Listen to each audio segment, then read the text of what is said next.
Shalom, selamat pagi anak-anakku yang Ibu kasih dalam nama Tuhan Yesus Kristus.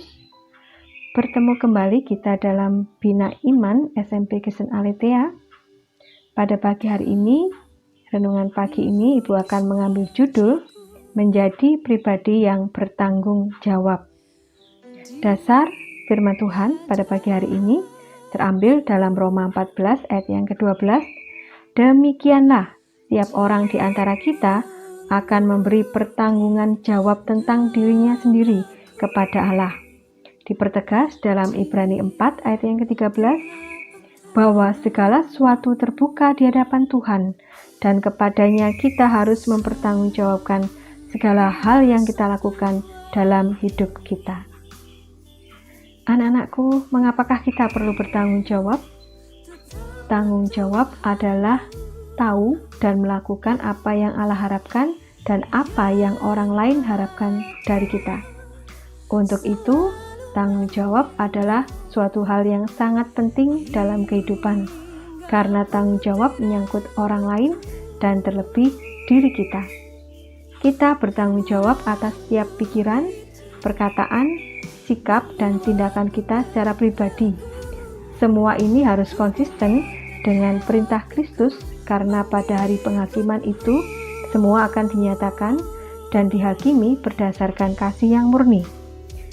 Seperti terambil dalam Matius 12 ayat 36 sampai 37. Tetapi aku berkata kepadamu, setiap kata sia-sia yang diucapkan orang harus dipertanggungjawabkannya pada hari penghakiman. Karena menurut ucapanmu engkau akan dibenarkan, dan menurut ucapan pula engkau akan dihukum. Demikian juga terambil dalam 2 Korintus 5 ayat yang ke-10.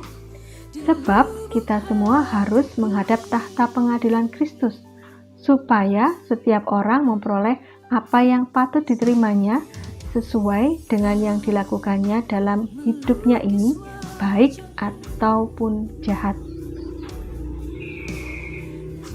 Bagaimanakah pandangan Alkitab soal tanggung jawab itu? Sejak penciptaan Allah telah memberikan tanggung jawab kepada manusia untuk menguasai dan mengolah alam dan binatang-binatang yang ada. Manusia pertama, Adam, bukan saja ditempatkan di Taman Eden yang indah untuk menikmati saja, tetapi Allah juga memberi tugas dan tanggung jawab untuk mengerjakan tanah dan memelihara Taman Eden, dan juga menamai binatang-binatang yang ada di Taman Eden. Jadi, manusia diciptakan dengan kodrat dasar untuk bertanggung jawab. Manusia yang bertanggung jawab itulah yang dikehendaki Allah. Namun, kasus pertama manusia yang tidak bertanggung jawab juga adalah Adam, yakni saat ia sudah melanggar perintah Allah dan memakan buah pengetahuan yang baik dan yang jahat. Saat Allah bertanya, atau dengan kata lain meminta pertanggungjawabannya atas pelanggaran yang dilakukan, ia tidak berani mengakui kesalahannya, malahan mencari kambing hitam dengan cara menyalahkan istrinya yang seharusnya dilindunginya. Sejak itulah dosa tidak bertanggung jawab terjadi secara turun-temurun hingga masa kita.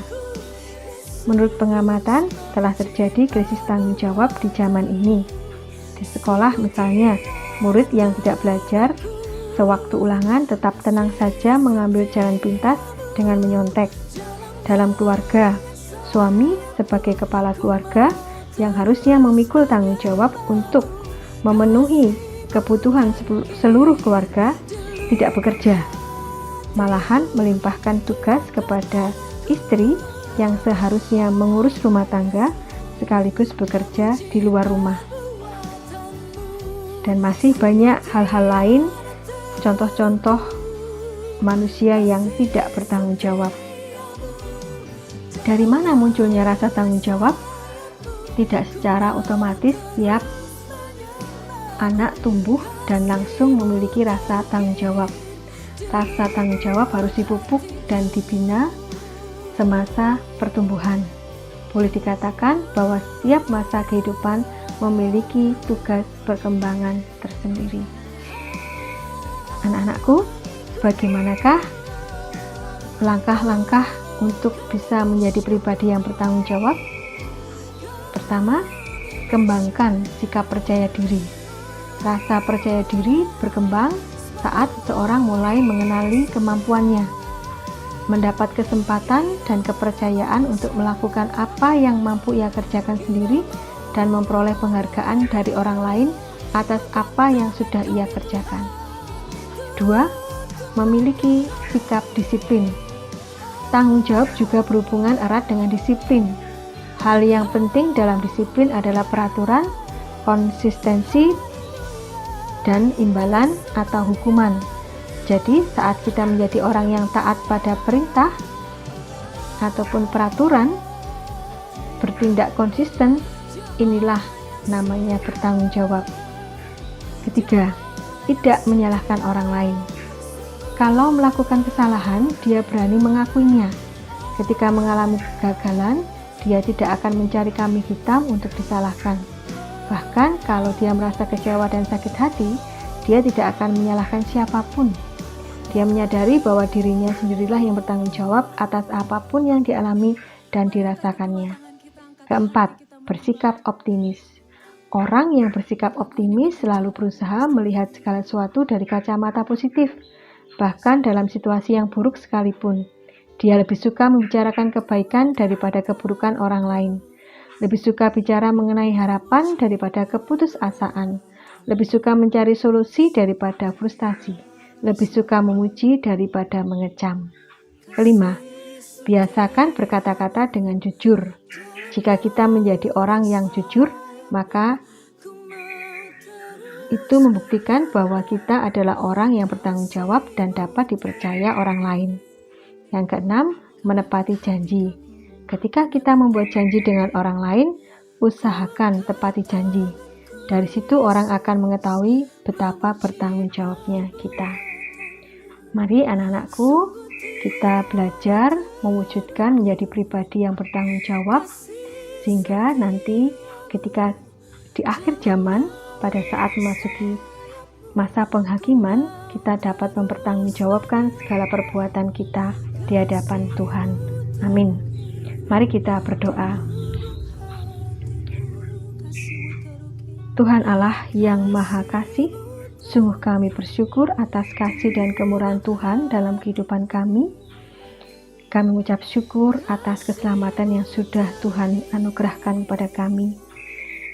Mampukan kami untuk memelihara keselamatan yang sudah Tuhan anugerahkan kepada kami dengan menjadi pribadi yang bertanggung jawab dalam segala hal, baik dalam pikiran, perkataan, maupun dalam perbuatan kami. Mampukan kami dengan pimpinan kuasa Roh Kudus-Mu untuk mewujudkan menjadi pribadi yang bertanggung jawab. Hanya kekuatan daripada Tuhanlah yang memampukan kami untuk kami boleh melakukan dan mewujudkannya. Dalam nama Tuhan Yesus Kristus, kami berdoa dan memohon. Amin. Selamat pagi anak-anakku. Selamat mewujudkan menjadi pribadi yang bertanggung jawab. Tuhan Yesus memberkati. Amin.